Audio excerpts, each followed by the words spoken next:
Sadhguru, these days many people are diagnosed with thyroid problems, either hypothyroidism or hyper or hypothyroidism.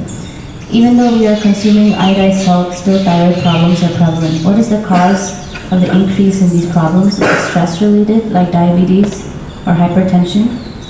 Can we overcome these conditions with Hatha Yoga or Kriya, or being in a consecrated space like Isha Yoga Center? What are the things we can do to come out of it? I think a whole lot of people have come out of it with Hatha Yoga practice, no question about it. Being in a consecrated place definitely adds to it. But this pretty widespread manifestation of thyroid imbalance. So we must understand this. What you're calling as thyroid, in yoga we don't look at the glands like that. But medically, what you're calling as thyroid is that secretion within you which is trying to calibrate your system on a daily basis.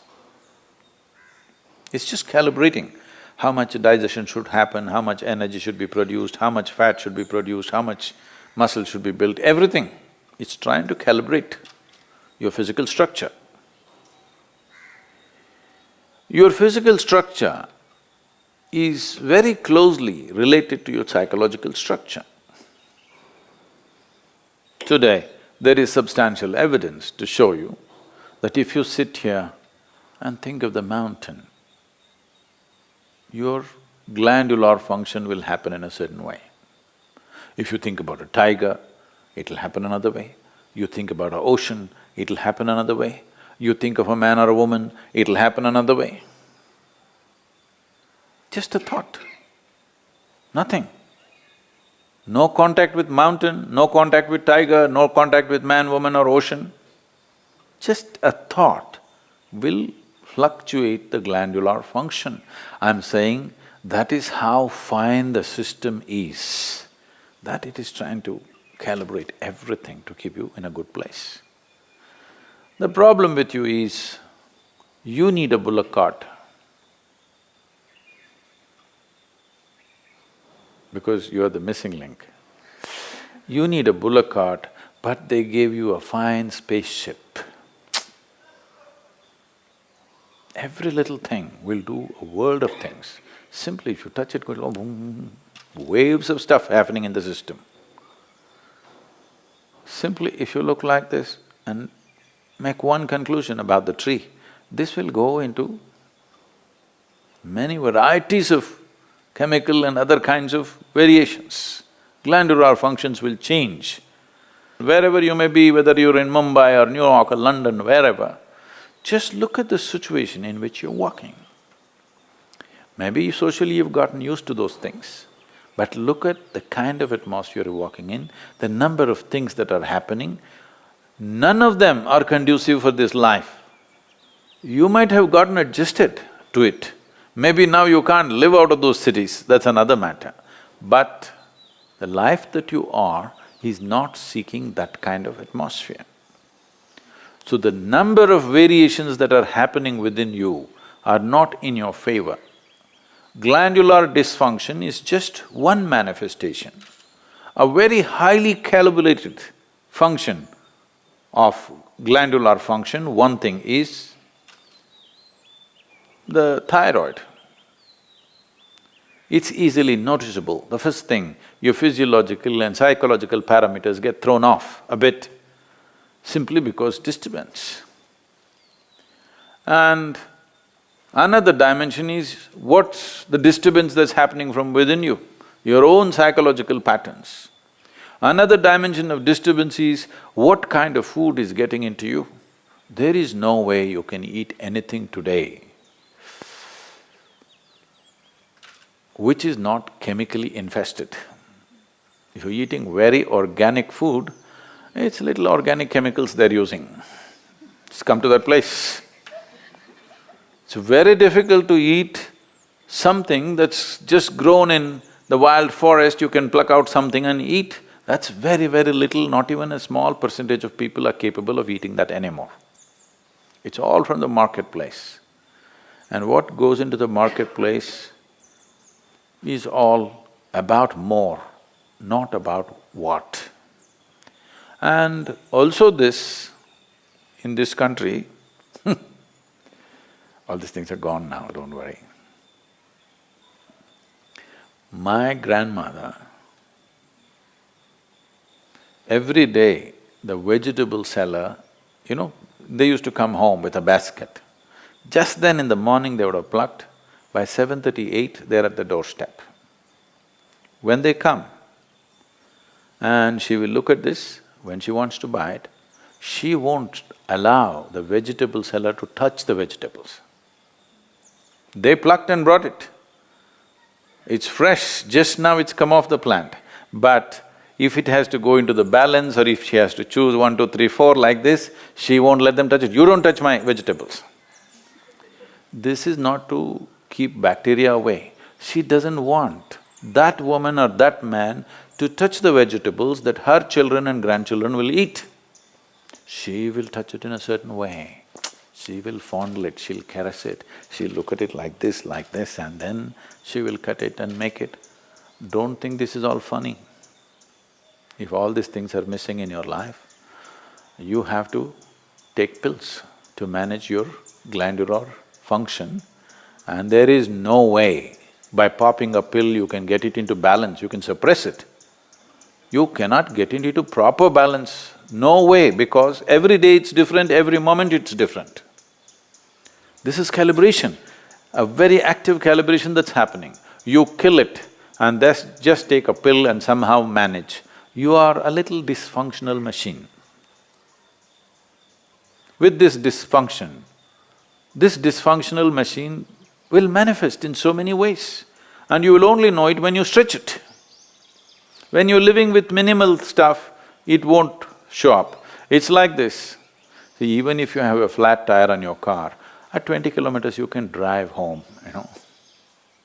Some things will crack up, some things will tear up, but still you can drive. Only if you're hitting 200 kilometers per hour, then if the tire goes flat, then you know you fly off the road. So that's all it is. If all these things are taken care of well, now when you rev up your life to function at a much higher level, simply it'll go. Now you rev up your life without bringing that balance, then you see it'll freak. You will see this happening all around you every day.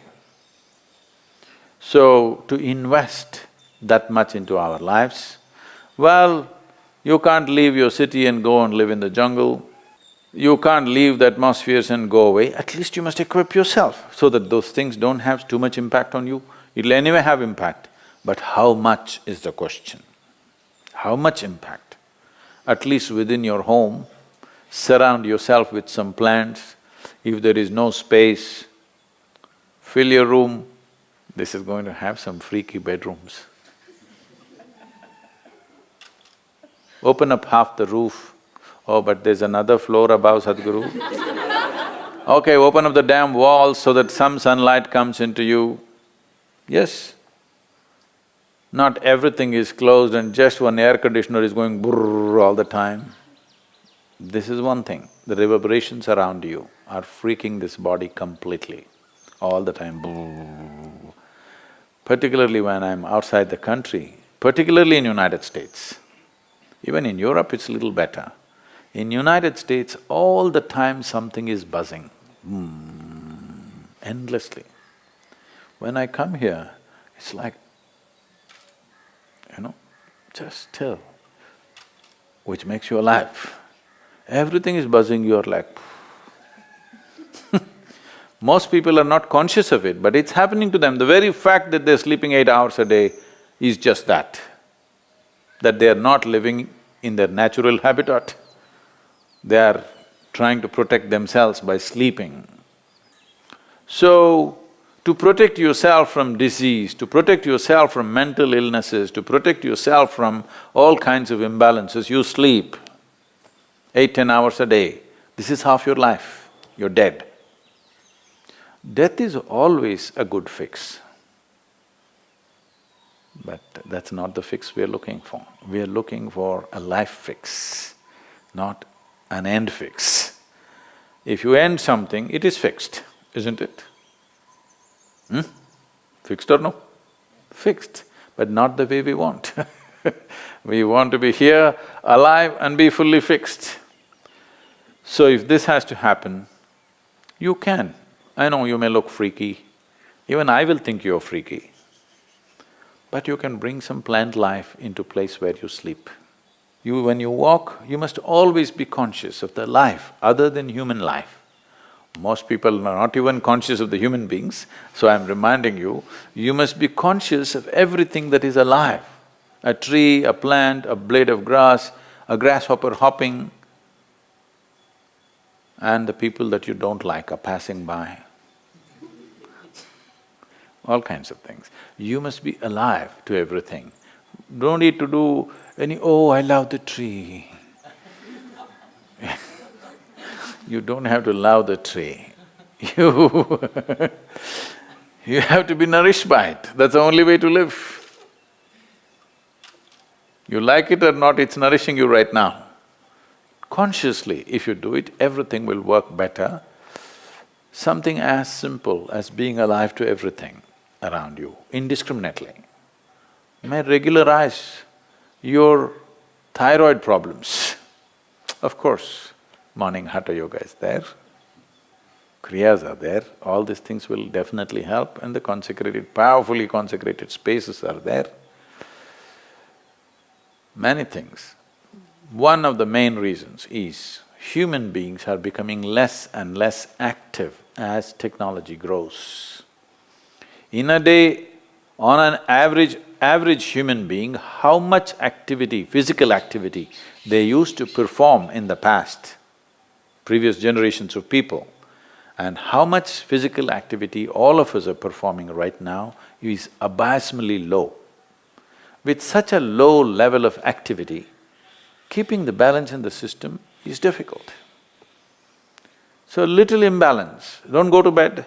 If you feel little imbalanced, you must jump into activity. Wherever activity is happening with some vigor and joy, you must jump into that activity and do more and more of it if you're feeling sick.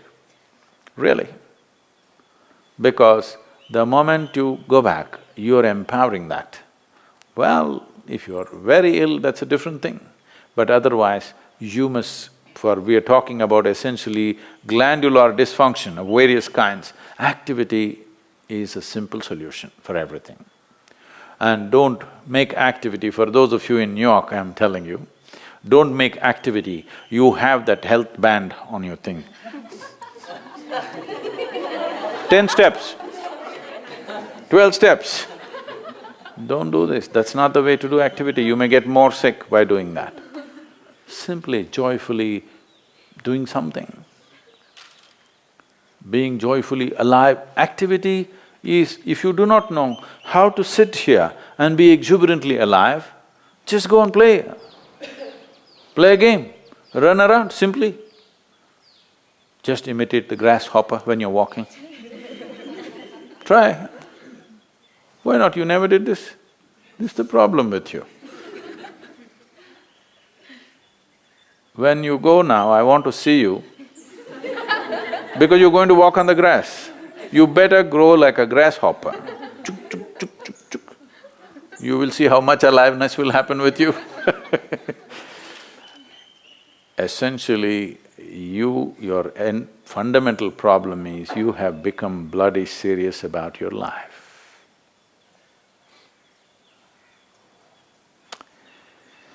So, we have to again remind you, you will die anyway. Don't be so serious about it because it'll get over in no time. You must loosen the grip. Now if you loosen the grip, that last scene can be different. Otherwise, people see you, that's a great thing that happened to you. You loosen the grip. Now itself if you loosen the grip, you will see life will happen wonderfully well for you.